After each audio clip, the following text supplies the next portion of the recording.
When Irene Moore Lyon changed her will late in life, she didn't make small adjustments. She made a statement. She removed a prominent physician. She removed a man she had once trusted. She removed someone who had been positioned in her earlier estate plan. And in his place, she installed a bank. When a wealthy woman replaces a person with an institution, there is always a reason. Fear, influence, estrangement, a loss of confidence, a secret, a late life shift in loyalty. To understand what happened, though, we must first endeavor to understand Irene. She was the heiress who was never quite what people assumed.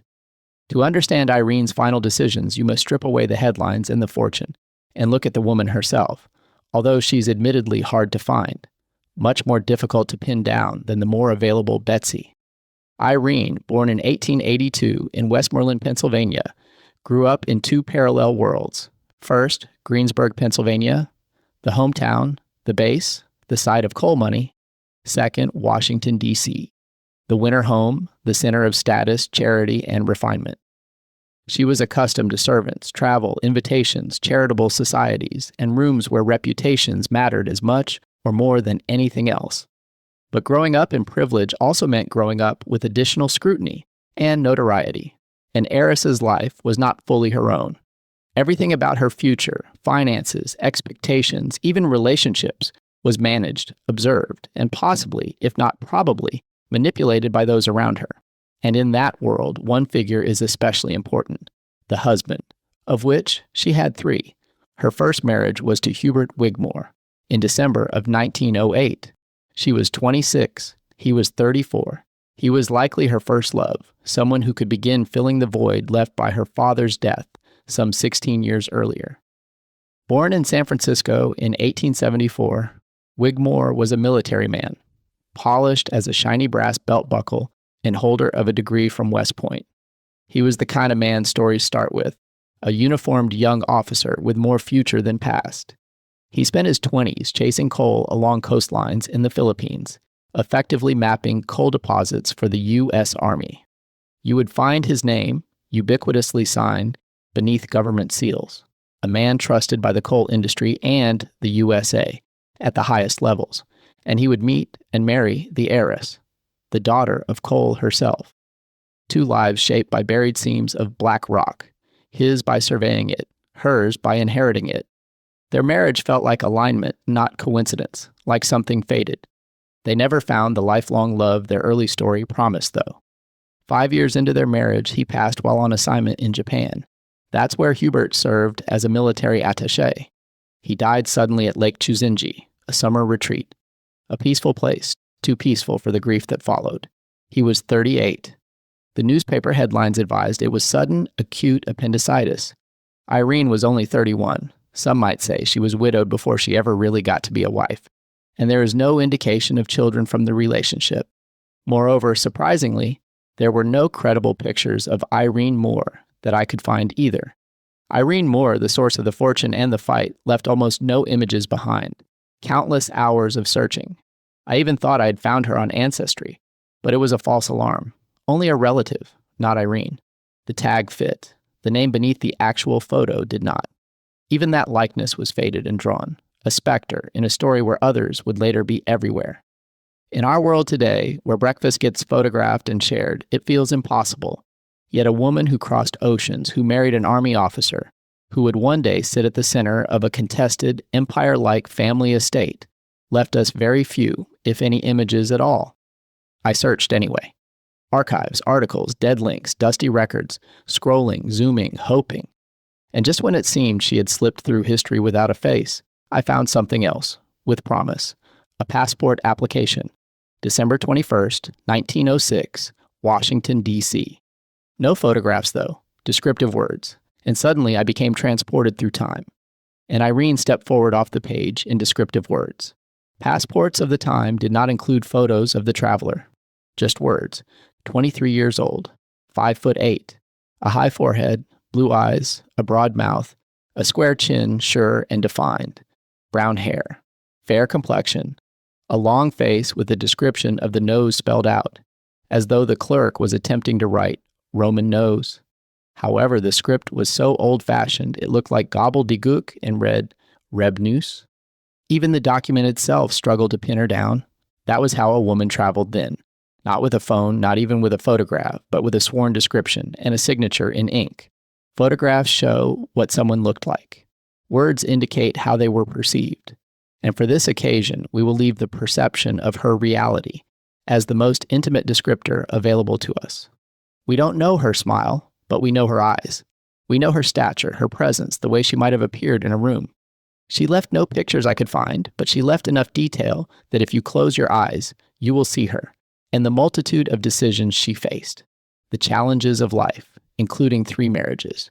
But back to her first marriage, so we might carry the conversation forward to her second and third. The Army named a ship after her first husband, the USAT Hubert L. Wigmore, a coal transporter in the Pacific, carrying the very substance that first tied their worlds together. But ships don't comfort you at night, and great wealth can't warm an empty pillow. Irene's first marriage and first love ended far too soon, because before the fortune became a fight, it could have simply been a story about true love. Instead, it became a story about a woman left behind, a second time, by someone's early passing, the first being her father who passed when she was 10. After Hubert's death, Irene did not follow her mother's footsteps. She did what many do when grief softens into possibility. She chose to love again, likely with the mindset to start her own family. They say a first marriage is youth, and a second marriage is hope. The kind you choose after life has already shown you what it can take away. Her second marriage was to William Henry Smith, Jr.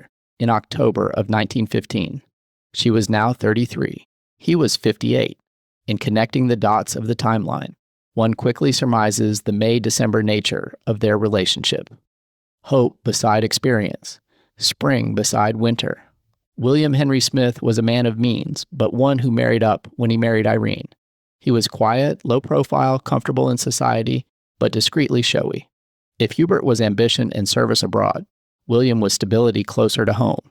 He wasn't a headline maker. He was the kind of man whose presence was felt more than heard. They were married only 5 years. No children, just 2 lives moving together, perhaps politely, perhaps hopefully, but never long enough to build a family. In 1917, they acquired the estate in Rockville, Maryland, a grand home, the kind built for holidays, laughter, and children's footsteps on staircases. You can almost imagine them planning summers, imagining children who would never come, and rooms they would never fully fill. A house and estate full of possibility that never quite delivered on the promise of the partnership. William Henry Smith died October 27, 1920. Irene was now 38. 2 marriages, 2 husbands, no heirs. Then, on August 18th of 1921, Irene's mother, Elizabeth Stauffer, died at the age of 80. Irene was now 39, having lost yet another close family member, less than a year after losing her second husband. This pattern would come to haunt later generations as well. And still, Irene lived on. Not as a forgotten widow, but as a woman with land, property, and, like her father, a fortune quietly sitting beneath her feet. A woman who moved through life without a photograph to be found, yet with a story that even now refuses to disappear. Given the age of the people in her life and the ready access to medical care her lifestyle afforded, it is reasonable to ascertain that in the early 20th century, a woman of Irene's status relied heavily on her doctors, not just for physical health, but for counsel, discretion, emotional support, and confidential advice. Doctors were among the only men who could engage socially and professionally with elite women without raising eyebrows. This is likely how Dr. James Alexander Lyon enters the picture. He wasn't merely a physician, he was part of Irene's social infrastructure. He treated prominent patients, he moved in respected circles, he wielded quiet influence. He too was a military man, trusted by the USA. Earlier, long-standing versions of Irene's will show she trusted him too. Enough so that she marries Dr. Lyon in June of 1923. She is now 41. They stay married for 27 years, until the time of her death, and this is precisely where the story fractures. Because Irene's late life decisions don't look random. They look reactionary. Something happened late in her life that changed how she viewed Dr. Lyon, her estate, her relationships, her responsibilities, and her future legacy. We may never know the exact event through her words, but the will itself is the fingerprint of the shift.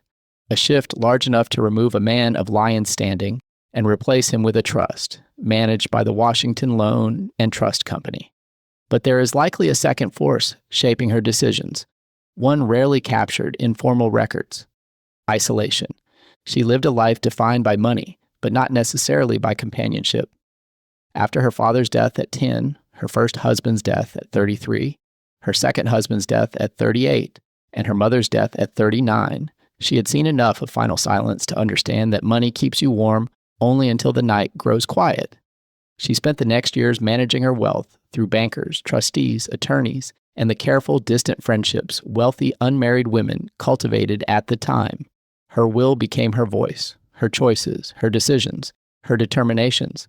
Her estate became the language through which she expressed trust, and at times withheld it, or at times adjusted to change the world order of those that were left behind. Each amendment, each clause, each insertion, and each removal became an emotional artifact. And the removal of Dr. Lyon was not clerical, it was personal. Did he disappoint her? Did he betray a confidence? Did someone influence her? Did she fear blending her estate with outside families? Did she discover a hidden connection? Or was declining health making her vulnerable to institutional advice with unknown motives? We don't truly know. However, we do know this: the amended will was structurally unusual. Banks replaced individuals. Beneficiaries disappeared. And the woman who made the changes died soon after. The adopted daughter, Betsy, was lightly provided for, and had it gone Irene's way, an orphaned grandchild would inherit it all. It is the classic pattern of a late life shift in estate control. But before the lawsuits, before the estate battles, we must meet the man who stood beside Irene longer than anyone else ever did, longer than her father, longer than her first two husbands combined. Dr. James Alexander Lyon, 27 years of marriage strong, who would soon find himself at the center of a media storm no one could ignore. When Irene changed her will, she rewrote her legacy. When she died, she set off a chain reaction that rippled through Dr. Lyon's core. This wasn't a Gatsby-style rise. It was a Gatsby-style reckoning, though, where proximity to wealth was enough to make a doctor, a military man, a headline. A new trust was introduced just as he was mourning his wife's death. A bank stepped forward. A doctor was taken aback. And it would all be left to the courts.